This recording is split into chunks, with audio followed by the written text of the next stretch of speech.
welcome back to another edition of the podcast. And tonight is our Game Week 17 National League preview and predictions. Midweek action in the National League, just how we like it. It breaks everyone's week up. I can't lie. It's the games that I look forward to the most as a supporter because it often breaks the week up. But no, tonight, as always, I'm joined by Paul. Paul, firstly, how are you doing? Yeah, I'm good, mate. I'm good. Good to see you're back home there, Luke. The familiar brown Halifax brown shirt in behind your shoulder. You must be home for a week. Is that right?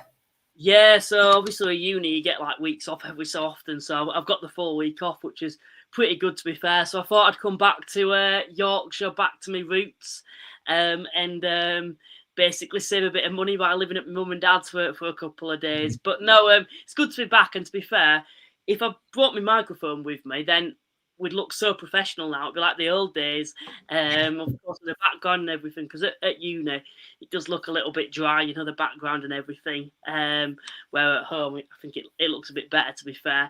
But no, it's good to be back on covering the National League tonight. Of course, we're going to look at the FA Cup. It wasn't a particularly great weekend for Halifax. Not an awful performance. Halifax being knocked out of the FA Cup. I'm sure we'll come on to that and we'll come on to some of the other key fixtures. But as I'm with you, Paul, of course, for you guys, Southend, probably not the most luxurious fixture, but you've got through to the second round and it's quite amusing, the team that you've got in it, if everyone knows the I know. Behind it. Yeah, I mean, the draw was made this evening, wasn't it? And Wealdstone have been drawn to Grimsby Town away. Now, we've got recent history. We played them last season, actually, in the FA Cup. And we managed to get a last-minute winner up there at Blundell Park. So, you know, we will go up there with a little bit of hope and optimism. But out of all the draws, listen, it could have been a lot worse. You know, you get someone like MK Dons away, someone like, you know, who Oldham got. It just... they would be really tough, but I think realistically a home draw is what you're always looking for. And I know there's six National League teams have got home draws, which is a real advantage to them.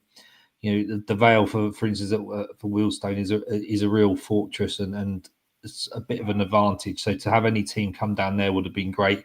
As it is, we've got to go up to Humberside, and I know Coxie and his boys will give it a really, really good go. May even be a television game. We don't know yet, do we? Have to wait for the televised fixtures to come out. But yeah, some really good fixtures for non-league teams. And I think there's going to be a couple of look at the whole period, was tier 6 or tier 7 teams will be in the third round. The likes of Slough playing Macclesfield, you know, one of those will be in the third round. So for non-league representation, that's going to be fantastic for them personally. It'll be fantastic whoever gets through, as an example of that tie. I'm hoping that Wealdstone will obviously do what they can to win the game at Grimsby like they did last year and maybe get a big boy in the next round. But we'll wait and see. Listen, it's never happened before in Wealdstone's history to be in the second round in 2 years in a row. So, you know, when you start turning around and saying you're disappointed about drawing Grimsby, then something must be happening that's positive. So, you know, we'll take it. We've got plenty of league games in between that, as we know, Luke, and concentrate on solidifying that mid-table position that Wealdstone has currently got. And I'm pretty sure many other teams in the National League and below who are in the Cup are going to be worried about their league positions much more than the FA Cup coming up.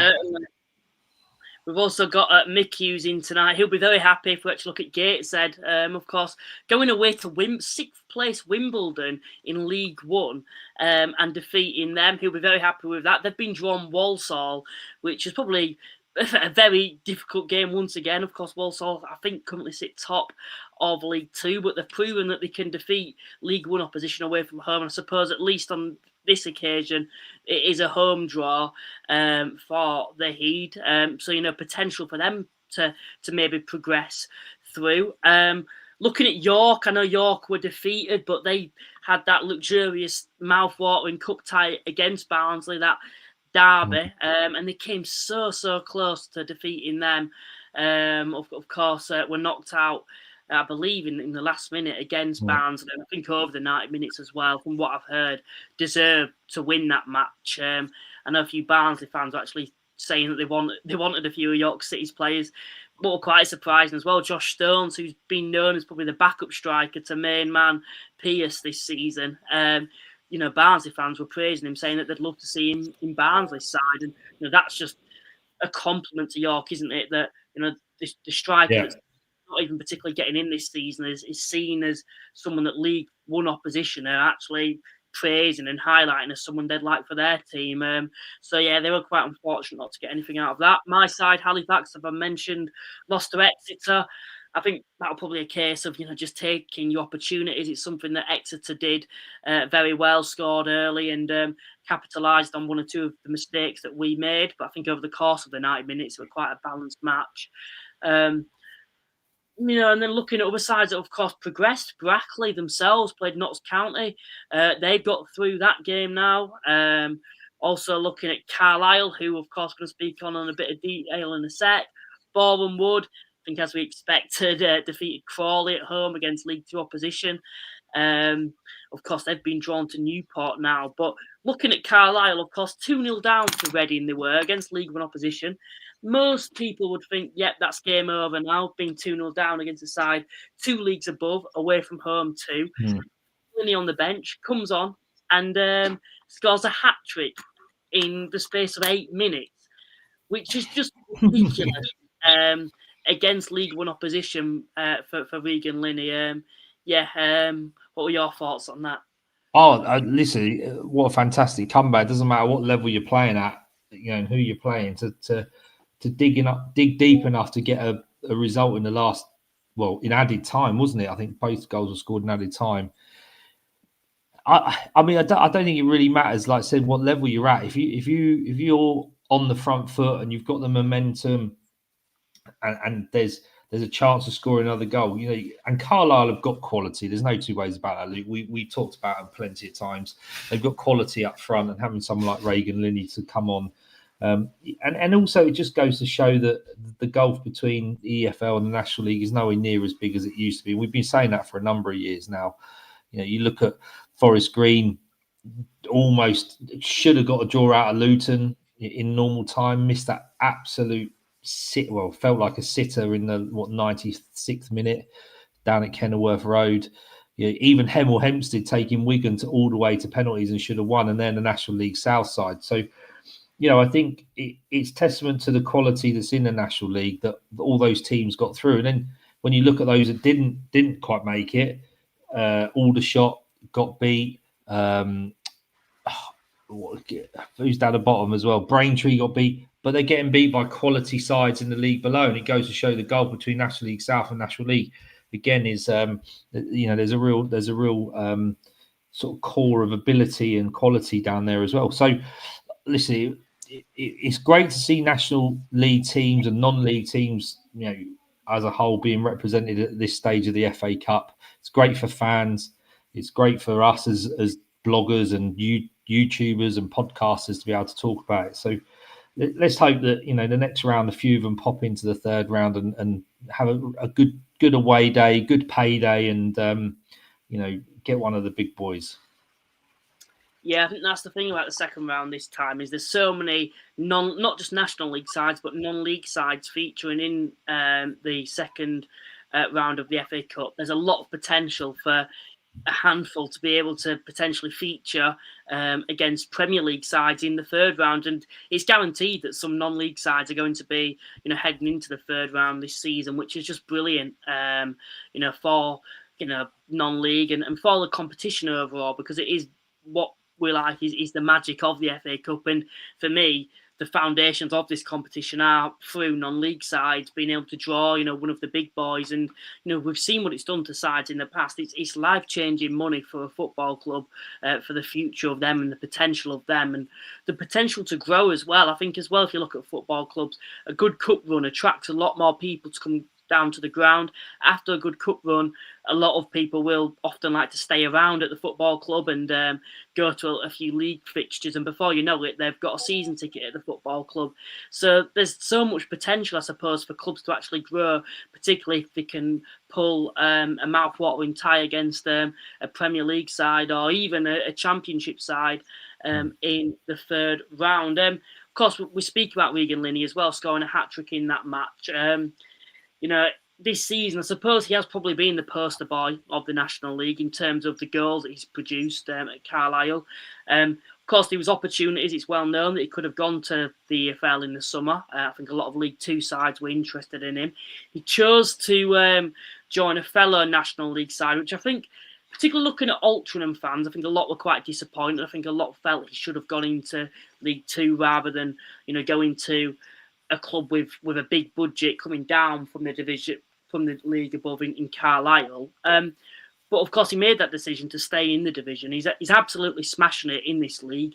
I know it was a one-off game, but he proved in that game that he can compete against League One opposition. Surely, with the amount of TV cameras on him at the moment, which he's getting nationally, surely there's going to be League One sides that are going to be interested, or League Two sides even interested in January once again. I know a lot of Carlisle fans are coming out and saying, nope, he'll stick it out with us. But I know Carlisle are a big fish in this league, but the higher you go up the pyramid, if one of the big clubs from League One comes calling, I think Regan had probably struggled to turn it down. Yeah, I think it just depends where Carlisle are at the time. I think it would be more a case of, the offer being good for both the club and the player. He's not the only one that could end up being put in the spotlight. We've seen players over the years in the FA Cup having a good run and then getting picked up by clubs and higher up the EFL or the National League.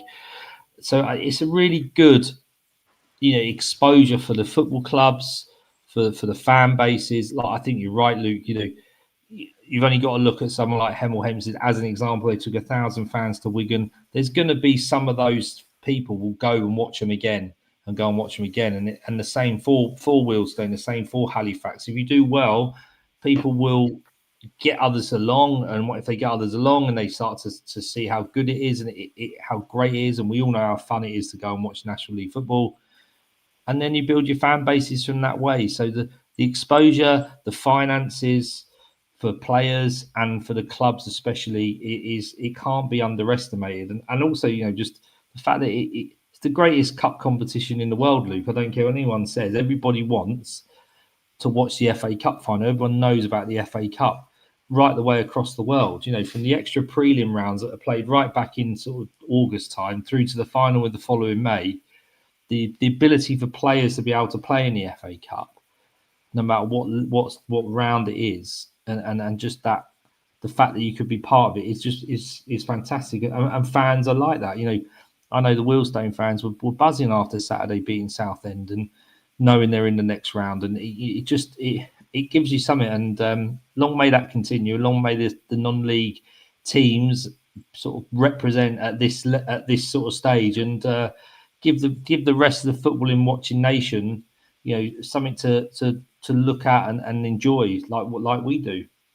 Of course, John has mentioned he signed a 3-year deal in the summer at Regan Linney. I think what you could say to that maybe is, if sides from bigger clubs come calling and Regan Linney is desperate to get a move into the EFL, would Carlisle really step in his way? I suppose for me, if you're Carlisle, they'd probably want more money than maybe what he's valued at, if that makes sense. I think a side would have to pay over what it may be worth if they want him. So it just depends how much a side would want him. Of course, he's 28 years of age now. I think will happen is if he continues on the form that he's doing at the moment and he's prolific, and if Carlisle get promoted, they'll probably likely keep hold of him.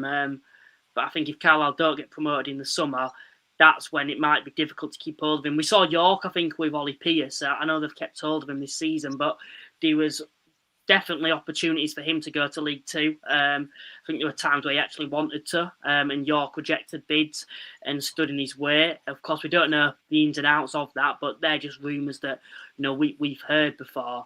So, of course, when players do sign long-term contracts, of course, ultimately it's up to the club, but we often see it often gives clubs the opportunity to get decent fees for these players, and I think in a lot of cases you'd rather have someone who's rather have a lot of money to play around with than someone at the club who's not happy there. Of course, at the moment that's not the case with Regan Linney. He's smashing it at Carlisle United and seems very happy there, but I think there's certainly there's got to be eyes on him at the moment, even though he's got a 3-year deal.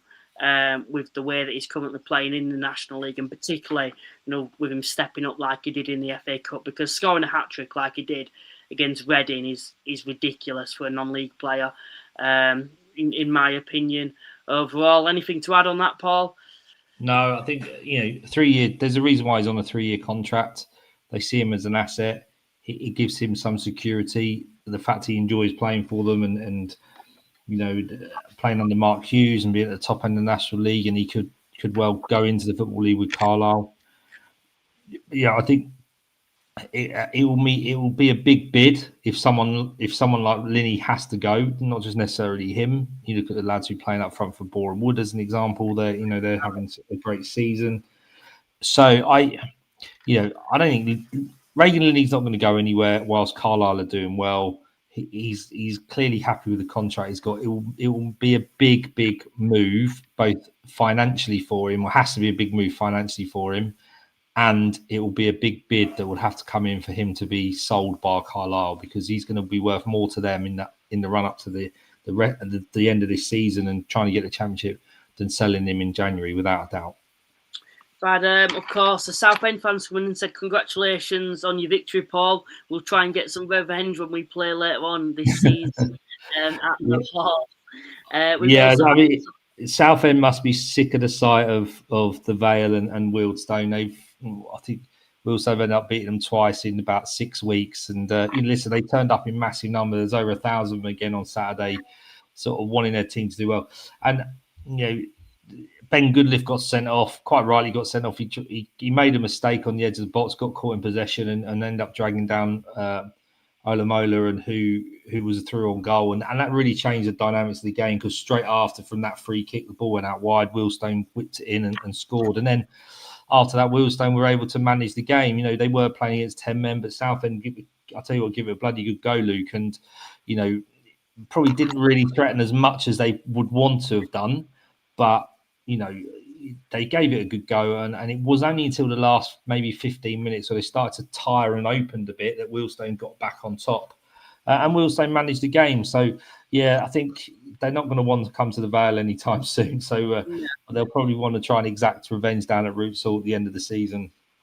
John, who's a Carlisle fan, said Blackpool away for us at Carlisle sticks up. I did mention, I think that's probably the only kind of mouth-watering one, maybe. I know a lot of Carlisle fans are happy with that, and it's winnable as well. I know Blackpool are struggling in League One at the moment. They only just got through Scunthorpe. I think Scunthorpe were quite unfortunate. That's another example of a side that were quite unfortunate not to get anything out of that game either. We're probably at a time now where we'll actually come on to the predictions. We've got quite a bumper preview to dive into tonight. Before we do that, we will take a look at the scores on the doors in the National League. Of course, we're level once again, Paul. Of course, are we? Oh, yeah, you were getting the better of me the last couple of weeks, and finally, I've got a win, 6 points to 3 after the previous National League game week, I should say. Of course, we didn't do a preview for the FA Cup.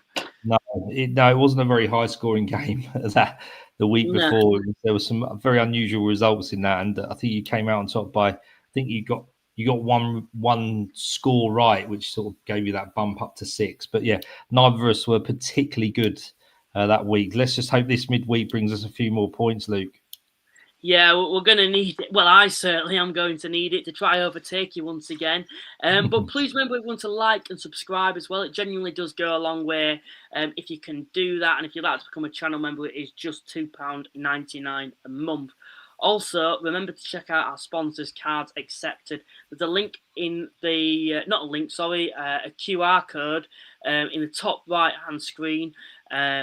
As you're watching this, if you use your phone, it will take you straight onto their site. Of course, if you want to play along with the Predictions League, this is how you do that.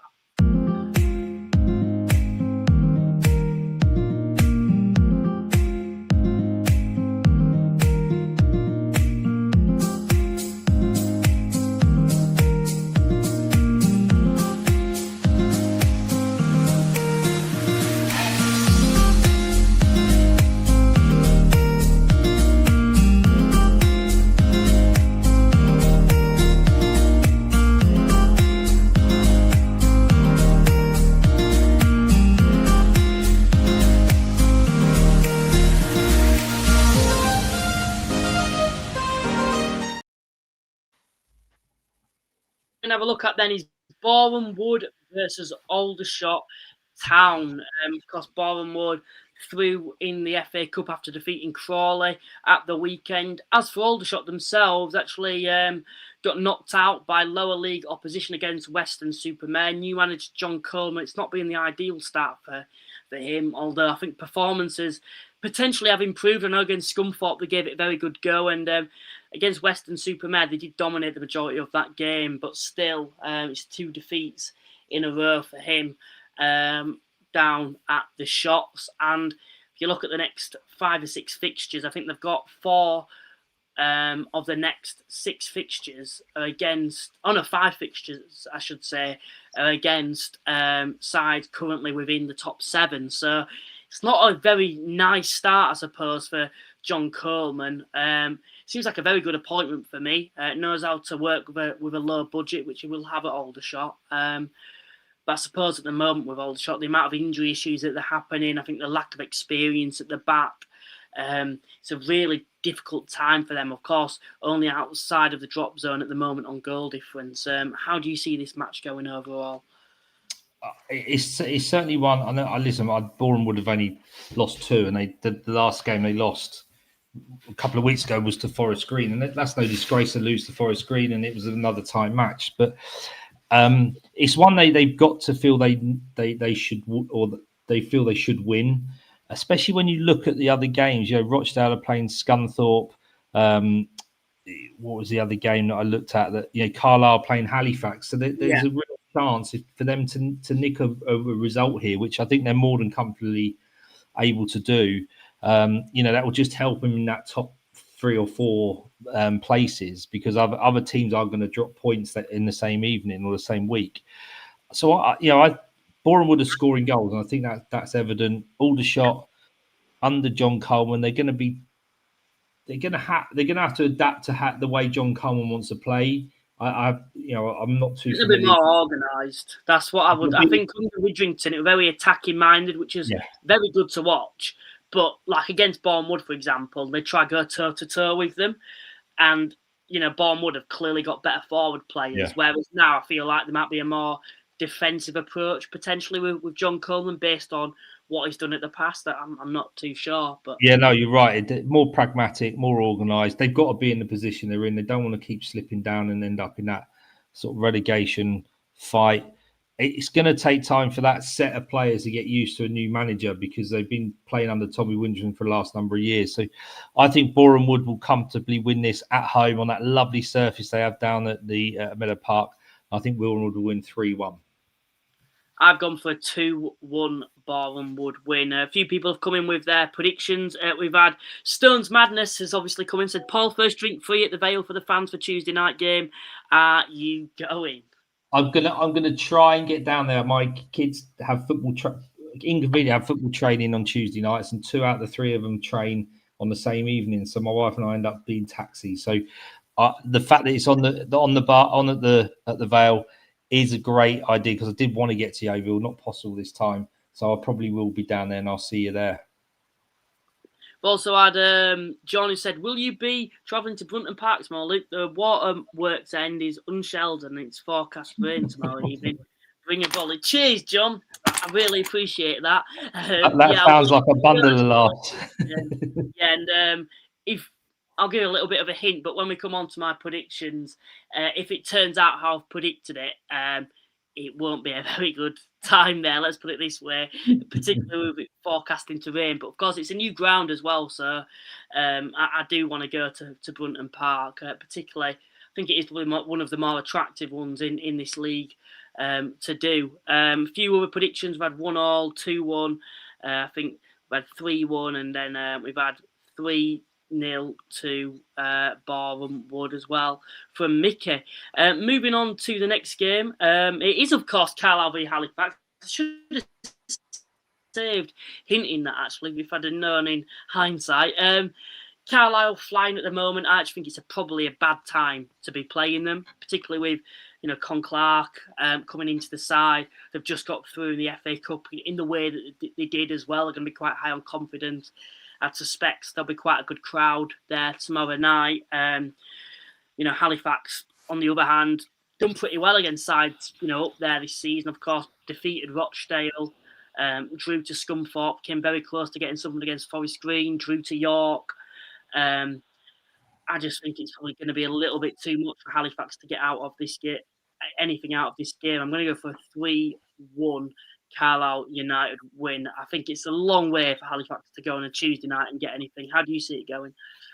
I'm a little bit more optimistic than you, Luke, because exactly for the reason you said, they've fared well against those top teams, and they become a much more organised side, Halifax. And when I saw them at the Vale at the beginning of the season under Adam Lakeland, he's really pulled them together. And Carlisle, tough team, as we know, and they're going to be really up for it, having sort of not Reading out the cup in the the weekend. But I've got a feeling here that Halifax will stand strong, and I've gone for a 2-2 draw. I very happily take that. I think we're going to struggle to get anything out of this game, to be honest. I just think, you look at Carlisle at the moment, they've got so much freedom, that attacking forward line. And the one thing I will say about Halifax maybe is defensively making a few little mistakes at the moment on the defensive side of things. I just feel on a Tuesday night, you look at that forward line, long way to go. I just think it'd be very difficult for Halifax to get anything out of this game. To be fair, I did back us to lose to Rochdale and we won, so you never know. It might just be the mind games. But he said, no, I'm not tempting fate. 1-1, Carlisle 2, Halifax 0. But if anyone can upset them, it could be Luke Slot. To be fair, I would say that we have proven in the past that we can get results against anybody in this league on our day, as we did against Rochdale. Hartlepool then versus Morecambe. Morecambe, in terms of performances, certainly improved as of late. I think they've only had one defeat in 5 now, but they're going away to Hartlepool, who I feel like got that feel-good factor now that they've got Nicky Featherstone in, a fan favourite there. I think for a temporary appointment, it's a pretty good one. It gets the fans back on side from the owner's perspective. He knows the squad, he knows the football club inside out, and everyone, all the fan base will want to get behind him, and so far it's worked. Against Morecambe could be tricky opposition, particularly in the improvement in performances, but I just think that physicality may show. You look at that midfield, likes of Sherrin and Hunter in the middle of the park against Morecambe's. I just think Hartlepool may potentially bully them a little bit, and I think they may win this game 2-0. How do you see it going? Oh, I've gone the other way around. I've gone that Morecambe will win 3-1. I don't know why. I've got a hunch that they will. They like to score goals. It's how many they let in. They have slightly improved, I guess, in terms of their defensive frailties. They're also going to look at it and think, they're now second from bottom. They're only 2 points out of the bottom 4. They have caught up with the game, so they're almost on parity now, aren't they? So I don't know. I just got this. I don't know why. I've got this feeling they'll win 3-1, and I think I could be completely wrong, but there you go. Fair play. Then at least we've gone for different predictions. It was quite a difficult one, this, particularly when you've seen the improvement in Morecambe's performances recently. Next game, then maybe the game of the game week. Top of the table, Rochdale playing second place Scunthorpe, who are still unbeaten away from home. Of course, Rochdale come into this match when they last played was actually in the league against Woking away from home, and that was when I got a lot of stick from you for backing Woking to get anything out of that game, and of course Woking did in the end. That's one of those bonkers results that we talked about, wasn't it? Yeah. I don't think that were bonkers, to be honest. If I'm being honest, Woking getting something. I think defensively they were quite strong. Yeah, maybe a little bit controversial, but coming into this one, difficult one to call. Maybe a bit of a cop out, but I'm going to go for a 1-1 draw. How do you see it going? Oh, not bad. We must have to add, Luke, that I think there is a pitch inspection being done prior to the match tomorrow. I don't know. I assume there's been lots of rain up north, and as we know, Rochdale's pitch had come to this last year, and it really sort of derailed them a little bit. And the fact they're doing so well this season, I hope for them that their pitch doesn't become the sticking point and they end up having to play Saturday, Tuesday towards the end of the season because their pitch is so poor for whatever reason through the winter months. So if the game does go ahead, it is a mouth-watering tie, first versus second. Scunthorpe have done amazingly well since they've come back into the league. Rochdale are flying. You know, you think they've played 2 games less, Rochdale, and they've got the most points already. And you know, they could stretch that lead over Scunthorpe as an example to 4 points, which is a really big thing. So lots to play for both teams. I'm going with a Rochdale 2, Scunthorpe 1 result. I think the thing is with Rochdale, what's interesting is if they do win this, as you've mentioned, they'll be 4 points above Scunthorpe with 2 games in hand. If they win those 2 games in hand, they can actually go, including Carlisle, they could go 7 points, at least 7 points above second place. Now, when there's a gap like that can potentially form, if Rochdale do win this game, for you, Paul, would you say that it would be Rochdale's title to lose? I know we're very early in the season, but the potential of 7 points outright is a large margin. It is a large one, and yes, possibly you're right. I mean, will it be theirs to lose at that point? Definitely yes. Like I said, I think the pitch situation may be difficult. If we've got any Rochdale fans, I think, because I think with Rochdale, that's something that surprised me in the summer. You know, they've got very ambitious owners, recruited very well in the summer, weren't afraid to put their hands in their pockets. But you know, when it came to the pitch, it didn't feel like it was something that was addressed. And I thought maybe, based on not just last season, but the last couple of seasons particularly, it might have been an area that they may have looked to, you know, address, particularly with the style of football they like to play as well. It's possession-based. And on a pitch like that, it doesn't really suit them. And as the season goes on, this possession-based style is going to become harder and harder to, you know, be able to play week in, week out. And everyone will say it costs a lot of money, but they've got quite ambitious owners. Halifax, who don't have much money, sorted their pitch out in the summer. They worked with the rugby club and the council to sort that out. I'm very shocked that Rochdale haven't, to be honest.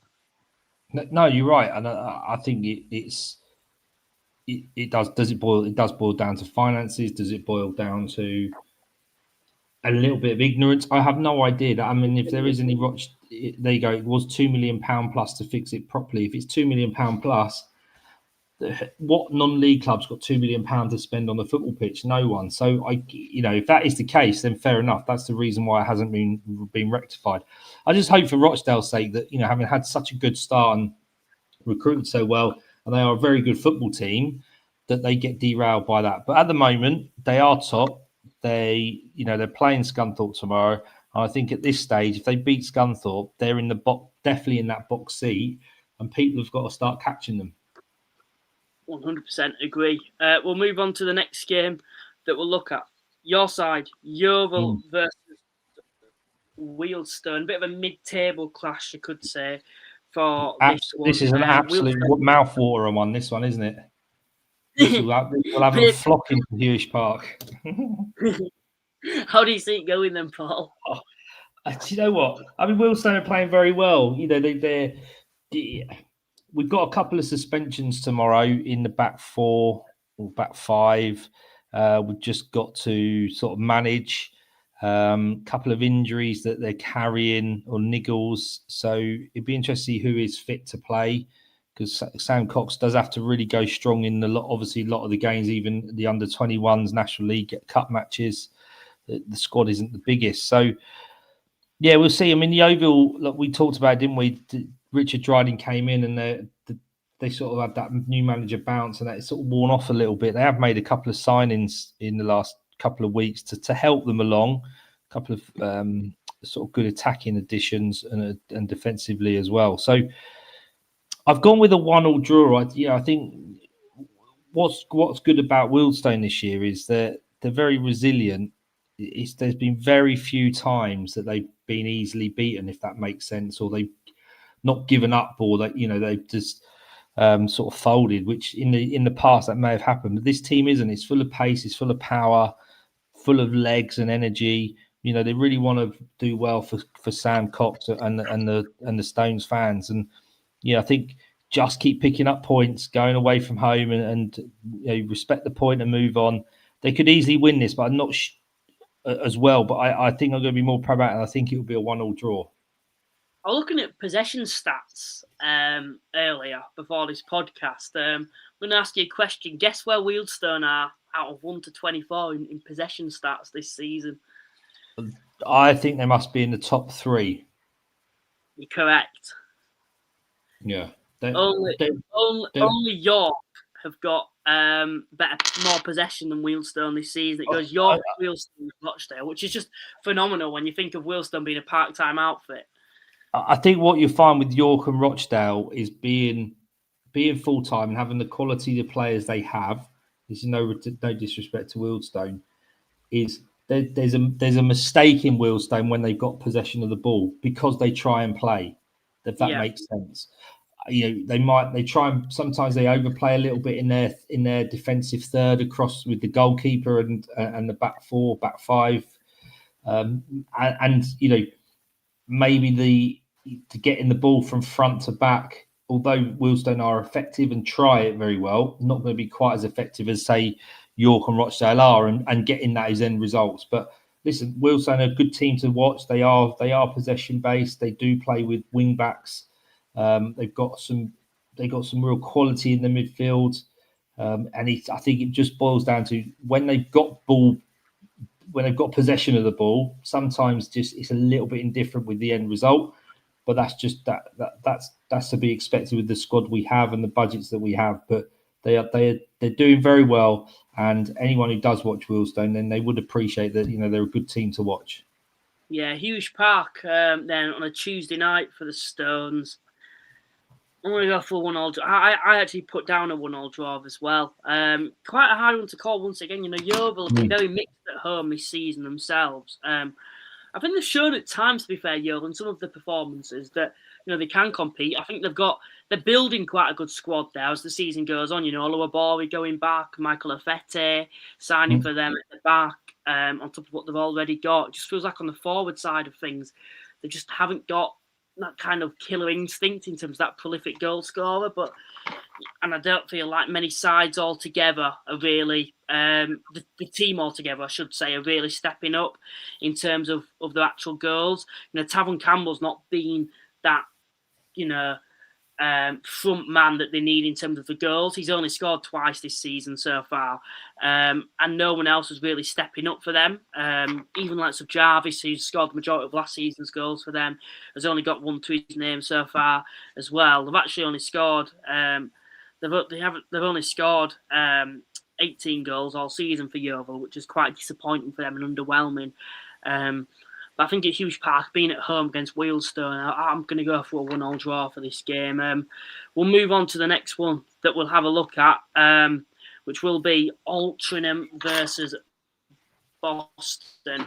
Altrincham, bar Sutton, are probably the most underwhelming side, I would say, this season in the National League. Lost a few key players in the summer. I think with the way that Altrincham have been heading, the positive way Altrincham have been heading in the last couple of years, I think we all felt that maybe they'd be able to find those replacements, and it's just not been the case. The recruitment in the summer was abysmal. I think across the whole division, I'd even say comparing it to Sutton as well, I would say Altrincham probably had the worst summer in terms of recruitment.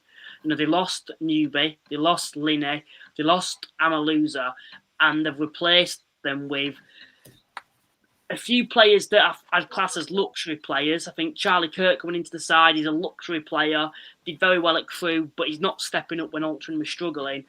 And they've signed a lot of players that, have come from other sides in the National League that were fringe players in the National League as well. I know they signed a centre-half from Hartlepool, I think Roman Sace, who's just been very average, I think, for Altrincham so far this season. Overall, a few players from the league below as well who've just not stepped up. Billy Waters has come into the side on loan and he isn't really even getting a sniff in the side so far. And I think for me, you look at Phil Parkinson leaving, maybe it was a case of it was more on the players than him, because he's done wonders for them in the last couple of years. But it just felt like this season they had a poor summer of recruitment and they just have a very poor team this season. Is that something you'd agree with? Yeah, I agree. They are very underwhelming. I saw him down at the Vale recently, and admittedly, they were in transition because of this change, but I was very surprised at how poor they were, and they didn't improve under Parkinson either, did they? And I think we talked about a couple of weeks ago, Luke. Has he taken them as far as he can, and with that new fresh set of eyes and ideas and voice, help the club go move on? And Neil Gibson's come in, who's the ex-Wealdstone manager from the back end of last season, kept the Stones up. Knows his football in Wales and Northwest. Can he get the best out of them? It didn't start well. Hasn't been very good, as it. He's ended up losing to Slough from the National League South in the Cup on Saturday, and I saw he weren't up for it. It wasn't a great first half performance, so he's got a lot to work on. I wouldn't want to go and play Boston midweek, albeit at home, in a game where you feel they've got to start winning to get a bit of momentum. So, Boston have done all right in the last couple of weeks, and I can see them continuing, and they'll win 1-0 against Altrincham. The thing is with Neil Gibson is, although I think Altrincham have quite an underwhelming side this season, I think he's probably the perfect man for the moment, which might sound silly with recent performances, but I think managers need to be given time. And I think, for me, Altrincham, when I actually look at this side in more detail, I think the aim this season, and it's very, very unambitious, you may say, but I would say it's just to survive. If I'm being honest, I think considering the squad, considering sides around them at the moment, I think the aim for Altrincham should be to survive this season. And I think Neil Gibson, for me, is a safe pair of hands to ensure that Altrincham survive. I think when he's able to recruit his own players, which I think he will be able to, I think he'll be able to get the best out of an underwhelming squad, I think, as well. He did very well last season with Wealdstone. He built that, winning mentality there, that never say die attitude. And I think that's something that Altrincham are lacking at the moment. It feels like there's a lot of players that are just, disinterested, it feels. I think the likes of Oliver Crankshaw, Charlie Kirk just aren't really doing what we're expecting of them. They're meant to be wide players that are seen as probably two of the, on the day, back in the day maybe, were two of the best wide players in this division. Oliver Crankshaw at Stockport was frightening, and it's just not been the case at his time at Altrincham so far. Kyril Redding, he's probably been one of the bright sparks, yet it's been very injury prone for them this season. If they can get him back, that might improve them. They may have a bit of a goal scorer in Gale, but it just doesn't compare to Linney. But I think the key thing for them is that they lost Linney, they lost Newby, they lost Amaluza. I don't think it was particularly an expectation that they were going to find a 25 season goal scorer replacement in Regan Linney, but with the fact that maybe as a squad they'll be able to come together, and it's just not been the case. But I feel under Neil Gibson they may do that. As for Boston, coming in with a bit of confidence, just beating Tamworth, away from home, though, on a Tuesday night, like I've said with Neil Gibson, I think they're due a result at some point. They'll need a reaction after that Slough game. So I'm going to go for a 1-1 draw for this one, which might sound silly with what I've just said about Altrincham compared to Boston. But the next game that we're going to have a look at, the two lowest goal scorers in the division, it's Braintree versus Brackley then. Between them, they'd still be the 12th lowest goal scorers in the National League this season if you combine both of their goals, which kind of tells you everything. Braintree haven't scored in the last 3 National League fixtures. Brackley, I think, are by far the lowest scorers in the division. Would you be? I'm guessing you'd be going for a 0-0, Paul, or are you going for something different? I've gone for 4-4. No. I've gone for Brackley winning 1-0. And I don't think there's much more that can be said about it, really. Brackley are going to be buoyed by the fact they beat Notts County, which is a great result for them. Braintree were on the wrong end of getting beat by a lower league team in Chelmsford, quite convincingly, 4-1, wasn't it? So Braintree are, I think you mentioned the other day, Luke, their spending has caught up with them, and they're having to sort of play the same players week in, week out, and it's starting to catch up with them already. So I think Brackley rather will win this, but it's not going to be high scoring. So I've gone 1-0. I was hoping you were going to go for 0-0 when I told you all those stats, because I went for 1-0 Brackley, and I've got There to you do go. That's all right. Yeah, great man thinks alike, I suppose. But yeah, I've got to back Brackley to win this. For me, I think probably that FA Cup tie is just swaying it. Of course, they're yet to win away from home this season. But I think if there's any game where they're going to get that first win away from home, it's got to be against a struggling Braintree at the moment. Of course, Braintree were knocked out to lower league opposition, weren't they? At the weekend against Chelmsford, quite miserably as well. Moving on to the next game, Solihull Moors versus Truro. Might be quite a difficult one. Of course, for Solihull. Of course, Truro yet to win away from home, but they've certainly improved as of late. I think they've only had one defeat in 5. Defeated Halifax, got a good point up at Gateshead, a very long way to go, and managed to pick up a result there. Of course, nearly won that game too. I think, of course, funked Morecambe if you go back that far as well in the previous 5 games. As for Solihull last played in the league against Hartlepool away from home, lost that. Under Chris Millington, it's interesting to see what we're to see from Solihull this season, really. Of course, did very well at Halifax with quite a defensive-minded style. Can he build that same type of team for Solihull? It'd be interesting to see, of course. He was known to be very strong defensively, Millington, and often not score too many goals. Of course, he's let Dan Creaney go back on loan to which were quite surprising, but a lot of Halifax fans weren't surprised by that. I don't know with this one. I'm probably going to go for a draw. It's a midweek game, which may favour Solihull, maybe with it being a long way for Truro. But, they're on a good run of form at the moment. I actually think they're better than the position they're currently in. And I think they'll probably improve over time, Truro. I'm going to go for a 1-1 draw. How do you see it going? I've gone for 2-0 to Solihull. I think Truro just going to struggle on the road, and they have picked up good performances or given good performance and picked up a couple of results, but I still think it's a bit of a slog for them, and there's still a trek to go midweek, isn't it? I just think Solihull will come out on top there and win 2-0. Moving on to the next fixture, Sutton versus Eastleigh. Sutton currently sit bottom of the National League this season.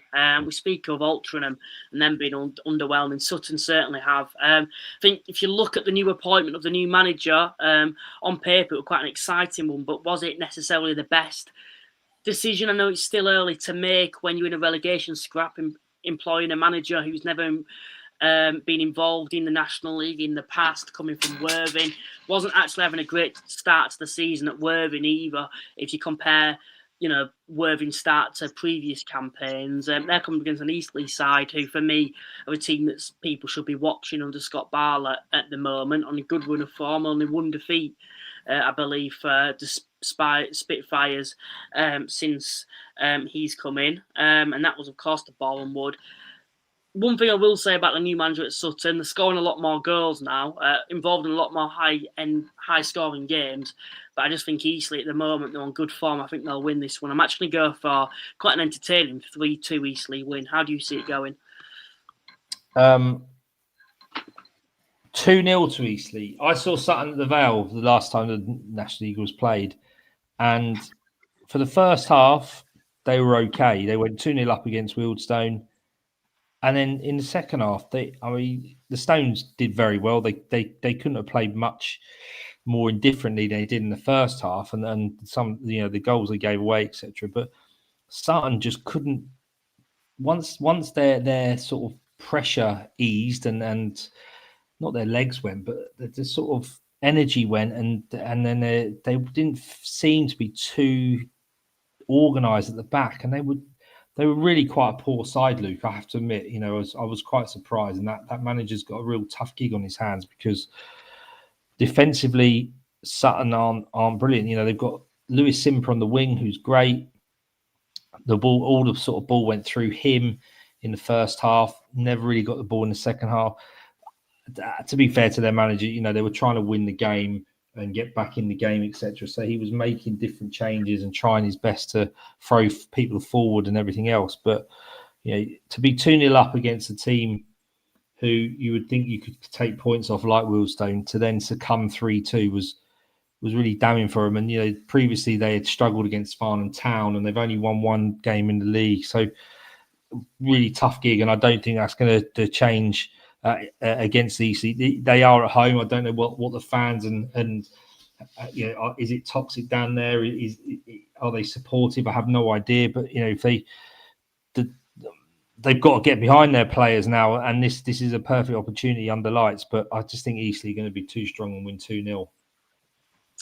Moving on to the next fixture that we'll have a look at is Woking versus Southend. Woking unbeaten in the last 4, of course, a good point against Rochdale, defeated Altrincham and Solihull during that time too.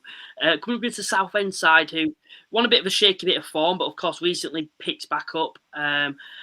Dismissing, of course, that FA Cup result against Wealdstone. But I suppose a section of Southend fans will probably see it as a good thing, so they can focus on securing at least a playoff spot in the National League this season. We're looking at league form, of course. They've got on a 3-match winning streak, defeating the likes of Aldershot, Morecambe and Brackley. Do you think they can make it 4 on the bounce against Woking, Paul? Yes, I do. I think they're going to win 2-1. Listen, they played well against Wealdstone on Saturday. It's always tough to have to play against 10 men, and they made Wealdstone work against 10 men, and they did really well with 10 men. But ultimately, you're always behind the 8 ball when you have got a player less. Had it stayed 11 and would be 11, it may have been a different outcome, and you'd be talking about Southend winning 4 games in a row or 3 in the league and back into the FA Cup. So, from Southend's perspective, I wouldn't be too disappointed about Saturday. And I think they'll take that advantage, the way they played and the way they've been playing against a defensive Woking side. It is at Woking, which is a tough place to go because they are organised, aren't they, under Neil Ardley? But I think Southend they'll be okay and they'll win 2-1.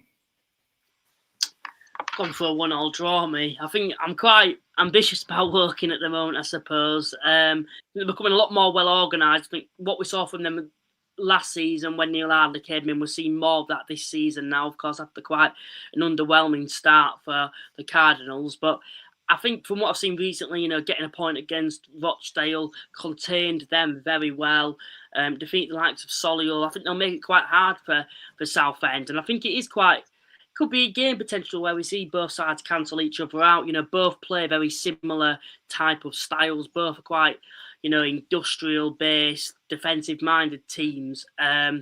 So I'm actually going to go for a 1-1 draw. It's certainly going to be low scoring in my eyes, whoever wins it. But I'm going to go for a 1-1 draw for this one. I know Lee's mentioned 0-0. I think in the past 3 meetings, there's been 2 0-0s in that time, hasn't there? So I'm not surprised he's thinking it'll be a 0-0 draw either. And the final game that we're going to preview is York versus Gateshead. Now, could potentially be a bit of a banana skin for York, of course. Very good effort in the FA Cup. Only just got knocked out by Barnsley. Of course, improved in the league. They're back in the top 7 now, York. But they're coming up against the Gateshead side, who are certainly going to have a lot of momentum. I've got a very good away record. I think they've got the 6th best away record in the National League this season, which, considering their overall position, is very, very good. And we speak about the FA Cup, as I've mentioned. They've just knocked Wimbledon out, who currently sit 6th in League One. So it's not going to be straightforward for York, is it? No. I mean, I've gone for a bit of a bonkers one on this one. I've gone York 4, Gateshead 2, because I think both teams are very capable of scoring goals. Both play on the front foot. Both play good football. Gateshead have improved. Yeah, and listen, to go away and win the game like they did against AFC Wimbledon is an incredible result for them. Probably one that we would ever have predicted because of the way Gateshead have blown such, so hot and cold. You look at them in the last 5, won 2, drawn 2, lost 1.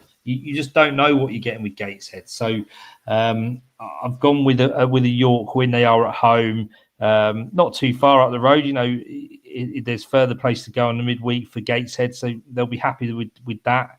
I think York just need to get back to winning a few more games, Luke.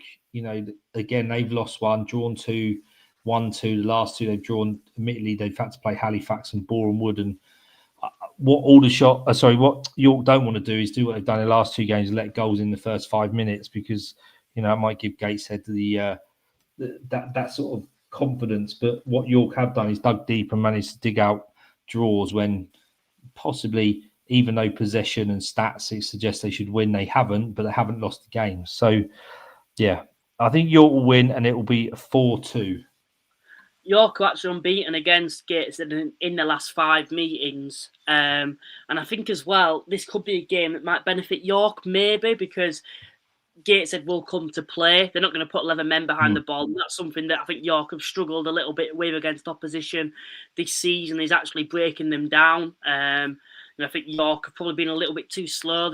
When they're counter-attacking, they're not quickly counter-attacking, which is allowing other teams to set back. Well, I think Gateshead will come to play. So I think if there was a match to watch, I know everyone will probably look at the Rochdale Scunthorpe game, but in terms of value for money and entertainment factor, I genuinely think this will be the game to watch. I completely agree when you've gone with a prediction in terms of there being a lot of goals. I can easily see that. But with Gateshead being on such a high at the moment, with the way they're playing, I think we're seeing an improvement. They're very good away from home. York, I think, is still a work in progress, and I think will improve.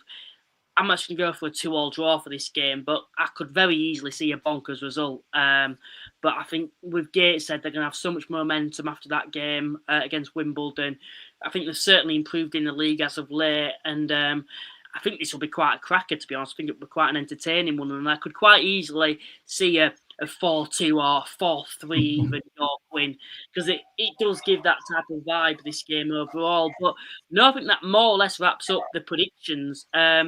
These are the scores for those that want to have a look at the moment. It's 99 all, so we'll be hoping to see one of us regain the league lead after the midweek fixtures. Paul, once again, thanks for joining me tonight. I do appreciate it. Of course, it's not a usual Thursday night show, but we've done a Sunday one instead. Yeah, no, thanks for having me on, Luke. Glad we could get through this and discuss the FA Cup, and well done to all those teams that got through into the second round, and good luck to those that have got games in the second round. Enjoy your midweek trips to wherever you're going. Please stay safe, get behind your team, and I hope they win. I hope Wealdstone gets something out of Yeovil as an example. So, and then we'll sort of can digest these on Thursday, I guess, Luke, before we predict ready for Saturday. Yeah, we certainly will. Please remember to check out our sponsors, Cards Accepted. If you use the link in the description, it's 50% off your card machine, or you can use the barcode, the QR code, I should say, in the top right-hand corner with your phone. Please go check them out. There's no contracts or monthly fees either. Also, check out our membership scheme. If you use the link in the description, it's £2.99 to sign up, and you'll get custom emojis for the live chat, early access to interviews, and there should be a few more other perks as well with that too. And also, as always, to everyone, please remember to like and subscribe. Thanks for tuning in tonight, everyone, and we will see you next time. Bye for now.